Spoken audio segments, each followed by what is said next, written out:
Hello, my name is Lily, and I live in a hidden village high up in the mountains. My father was from a long line of wealthy traders who built these castles themselves. They built a huge wall around the town to keep us safe, and the kids were forbidden from going outside. Obviously, that meant we tried to leave all the time. We would dare each other to get past the gates, but there were 100 guards ready to stop us. The others laughed it off, but I was mad. My father went out for trades all the time. Why couldn't I? When I was 10, I sneaked into his bags before a trip, and I jumped out once the carriage left town. Woohoo! I'm outside with you, Papa! He screamed, and his guards almost jumped on me. Father made the carriage turn back, but he made a stop on the way and showed me a dark, chilly forest. This is the outside world, Lily. It's full of horrible monsters and bad people. As the future chiefess of our town, you have to be inside to be safe. I believed my father completely, and I raced back into the carriage. When I reached home, I told everyone who would listen all about it. Father said there are monsters with giant teeth who chase you, and it's always dark and cold. I'm never going outside again. Suddenly, I heard someone laughing at me. It was Arthur, the boy who delivered milk to the town every day. There are no such things as monsters. The chief is a liar. How dare you? Take that back. Nuh-uh.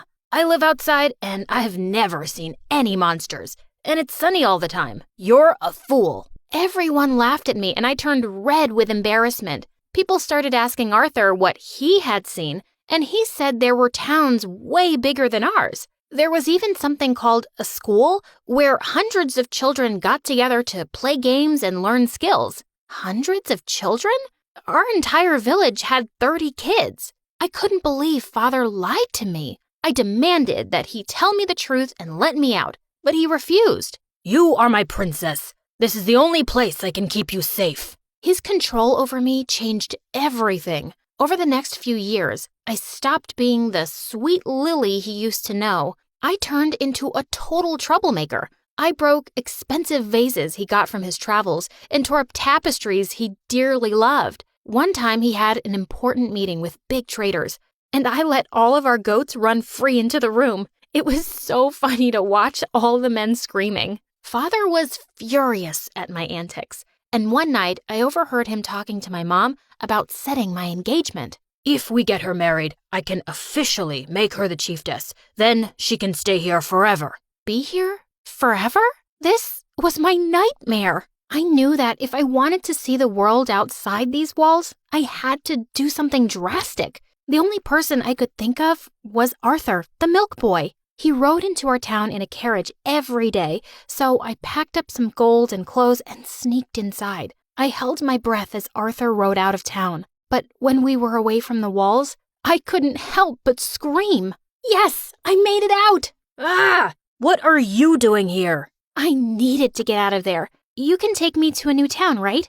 Are you joking? Your father will end me. Just then, loud bells started ringing through the village. Alarms. They must know you're missing. I'm taking you back. No, please. I'm begging you. If I go back, my father will get me married to some stranger, and I'll be locked in there forever. Not my problem. I'll give you all the gold I have on me.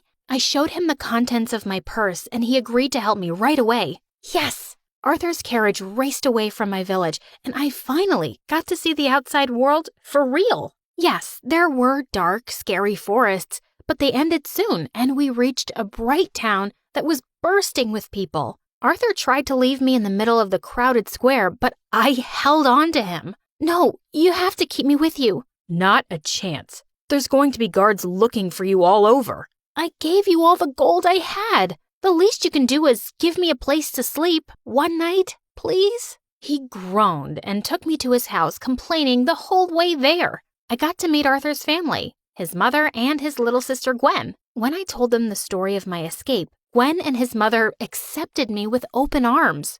I can't believe you've never been to school. You're much too young to be engaged. You can stay here until your father sees sense. Arthur protested, but the ladies shouted him down. They even had a secret basement to hide me in when the guards came to search everyone's houses. Even though they wanted to help me, living here was not easy. Even though I wore an elaborate disguise, Arthur's neighbors noticed I was new, and they were so nosy. One evening, all of them streamed into the house to ask who I was. "Is she the lost girl, the one all the soldiers are searching for?" "No, I'm Arthur's cousin." "Arthur doesn't have any cousins. We've known him our whole life. Who are you really?" I thought I was done for, but Arthur stepped in and said, "She's my fiancée." Everyone gasped, and my jaw was on the floor. "She's from another village. She's visiting to see her future home. She's really shy, so please stop staring at her."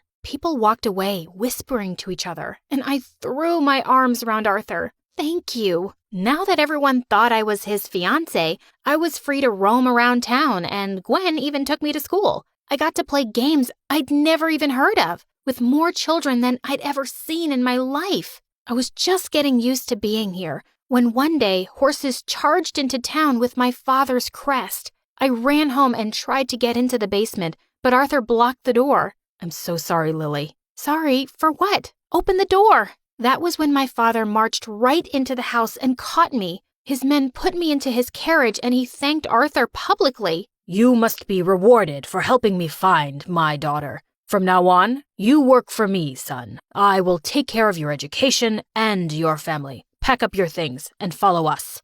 "Thank you, Chief." I was in shock. Arthur had betrayed me. My father yelled at me the whole way home, but I couldn't hear a word he said. I was too busy punching Arthur in my head. Father locked me in my room and put guards to watch me. And the most annoying part? He asked Arthur to be my servant. I was so furious with him that I wasn't going to touch anything he brought me. I sat in my room hungry and thirsty for hours. "You're being childish. You have to eat." "No!" "I'm sorry I betrayed you, but my family was struggling every day outside. Your father offered a huge reward. I couldn't turn it down." "The gold you took wasn't enough? Just go away." Because of him, my father was about to marry me off to some weirdo, like the richest boy in my town, who showed up with his creepy smiles. "You're the future chiefess, right? You're even more beautiful than they said. I can't wait to win your hand."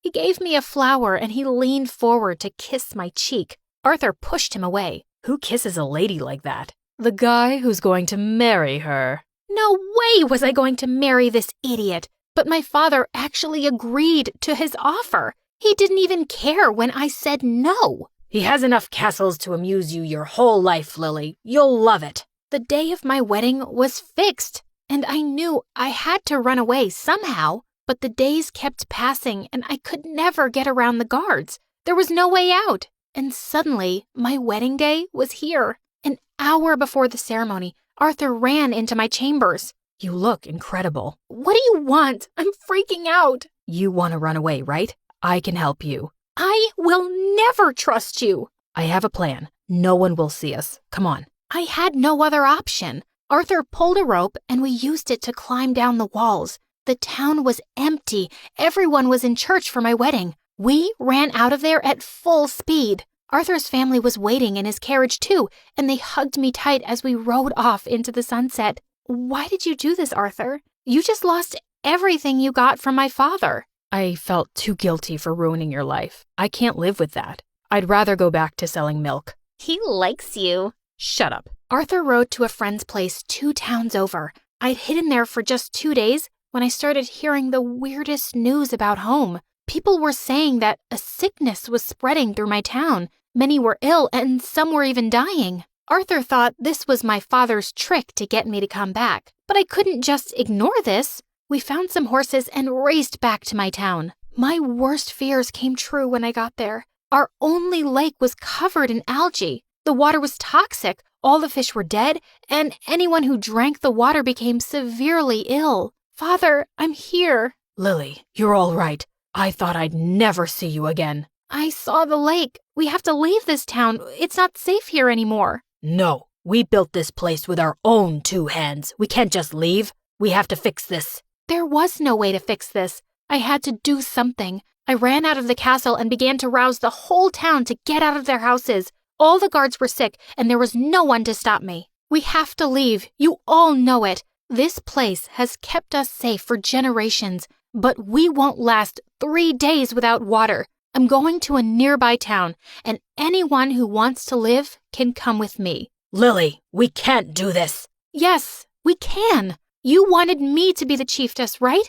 Don't stop me from doing my duty." One by one, the villagers packed up their things and followed me. We all marched to Arthur's old town, and the people there were ready to help our weary and sick, even though my father resisted. Seeing his villagers healing melted his heart. He agreed to merge with this town, and we shifted our gold and our possessions over the next few months. It was the start of a new beginning for our people. Everyone was happier to be out of the walls, especially me. A few months after our town shifted, my father knelt before me with apologies. If not for you, I would have doomed all of our people. Yes, you would have. I was a complete fool. We are all lucky that you came for us, Lily. Can you ever forgive me? Only if you promise to trust me. Let me make my own decisions and my own mistakes, Father. Can you do that? I promise. I will. It wasn't an easy promise to keep, but he tried his best. A few years after that move,